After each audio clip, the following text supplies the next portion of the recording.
నమస్తే అండి, నేను మీ స్వాతి. వంట చేసి చూద్దాం ఛానల్కి స్వాగతం. శ్రీ మహావిష్ణువుకి అత్యంత ప్రీతికరమైన తొలి ఏకాదశి పర్వదిన శుభాకాంక్షలు. ఈ పవిత్రమైన రోజున ఆ లక్ష్మీనారాయణుల అనుగ్రహం మనందరిపై ఉండాలని మనస్ఫూర్తిగా కోరుకుంటూ ఈరోజు మన వంట చేసి చూద్దాం ఛానల్లో ఈ తొలి ఏకాదశి పండగ సందర్భంగా స్వామివారికి నైవేద్యంగా సమర్పించే మొక్కజొన్న పేలాల లడ్డూను ఎలా మంచిగా సింపుల్గా టేస్టీగా ఎలా తయారు చేసుకోవాలో చూద్దాం. ముందుగా పాప్కార్న్ సీడ్స్ని ఇలా ఒక గ్లాస్ తీసుకోండి. స్టవ్ మీద ప్యాన్ పెట్టేసి అందులోకి కొంచెం ఆయిల్ వేసి సగం గ్లాసు పాప్కార్న్ సీడ్స్ని వేసుకోండి. ఇలా వేసుకున్న తర్వాత కలుపుకొని మూత పెట్టేసి మీడియం ఫ్లేమ్లో పెట్టి అలానే ఉండనివ్వాలి. 2 నుంచి 3 నిమిషాల వరకు అలానే ఉండనివ్వాలి. అలా ఉంచేసుకున్నారనుకోండి ఇలా మంచిగా పాప్కార్న్ లాగా అయిపోతాయి.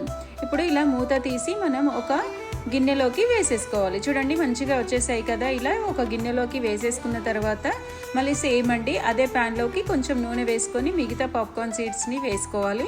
వేసుకొని అన్నీ ఇలా చేసుకున్న తర్వాత ఇవి పూర్తిగా చల్లగైపోవాలి. అప్పుడు కొంచెం మిక్సీ జార్లో వేసుకొని ఇది కచ్చపచ్చగా మిక్సీ పట్టుకోవాలి. ఎందుకంటే మెత్తగా పట్టుకుంటే మనకు నోట్లో వేసుకున్నప్పుడు స్టిక్కీగా ఉంటుంది కాబట్టి మెత్తగా పట్టుకోకుండా ఇలా బరకగా పట్టుకోవాలి. ఇప్పుడు ఇలా అంతా పట్టేసుకున్న తర్వాత ఒక గిన్నెలోకి వేసేసుకుందాము.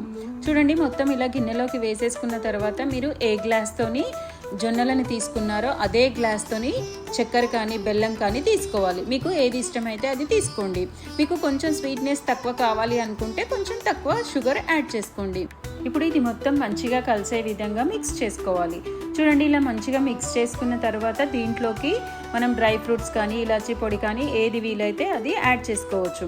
ఇప్పుడు స్టవ్ మీద కొన్ని పాలు యాడ్ చేసుకోవాలి. కొంచెం గోరువెచ్చగా అయిన తర్వాత ఇందులోకి వేసేసుకోవాలి. చూడండి ఎక్కువ వేసుకున్నారనుకోండి ముద్దగా అయిపోతుంది. కొంచెం చూసుకుంటూ వేసుకోవాలి. ఒక 3 to 4 టేబుల్ స్పూన్ వేసుకుంటే సరిపోతుంది ఒక గ్లాస్కి. చూడండి ఇందులో మనం వేయగానే ఇది కొంచెం దగ్గరికి వచ్చేస్తుంది. చూడండి పాలు ఎంత చూసుకొని వేసుకుంటే అంత మంచిగా వస్తుంది. లేదంటే మెత్తగా లూజ్గా అయిపోతుంది. మనకు లడ్డు అనేది సరిగా రాదు. చూడండి ఇలా మనం చూస్తూ ఉండగానే దగ్గరికి అయిపోతుంది. ముందుగా పాలు పోయినప్పుడు మనకు చాలా పిండి అనిపిస్తుంది. అప్పుడు పాలు పోయగానే మనకు దగ్గరికి వచ్చేస్తుంది. కాబట్టి చూడండి కొంచెంగా పాలు యాడ్ చేసుకోవాలి. ఇందులో పాలు కానీ వేడి పాలు కానీ వేడి నెయ్యి కానీ ఏది ఇష్టమైతే అది మీరు యాడ్ చేసుకోవచ్చు. ఇలా దగ్గరికి వచ్చేసేయాలి. చూడండి ఇలా దగ్గరికి వచ్చేసిన తర్వాత మీకు ఏ సైజులో కావాలి అనుకుంటే ఆ సైజులో ఇలా రౌండ్గా ఉండల్లాగా చేసుకోవాలి. ఇలా చేసుకొని దేవుడికి నైవేద్యంలాగా పెట్టుకోవచ్చు.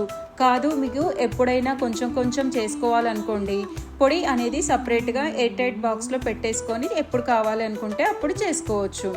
మనం ఇందులో పాలు పోసి చేసుకున్నాం కాబట్టి తొందరగా ఖరాబ్ అయిపోతాయి. సో మీరు ఎప్పుడు కావాలనుకుంటే అప్పుడు ఆ పొడిని ఉంచుకొని ఎప్పుడు కావాలనుకుంటే అప్పుడు చేసుకోవచ్చు. చూడండి ఇలా చేసుకోండి, చాలా బాగుంటాయి. టేస్ట్ కూడా సూపర్గా ఉంటాయి. ఇలా ట్రై చేయండి. ఇలా ట్రై చేసి చూసి మీ కామెంట్స్ని మాతో షేర్ చేసుకోవడం మర్చిపోద్దు. ఇలాంటి మంచి రెసిపీస్ కోసం వంట చేసి చూద్దాం ఛానల్ని సబ్స్క్రైబ్ చేసుకోండి. Thank you for watching.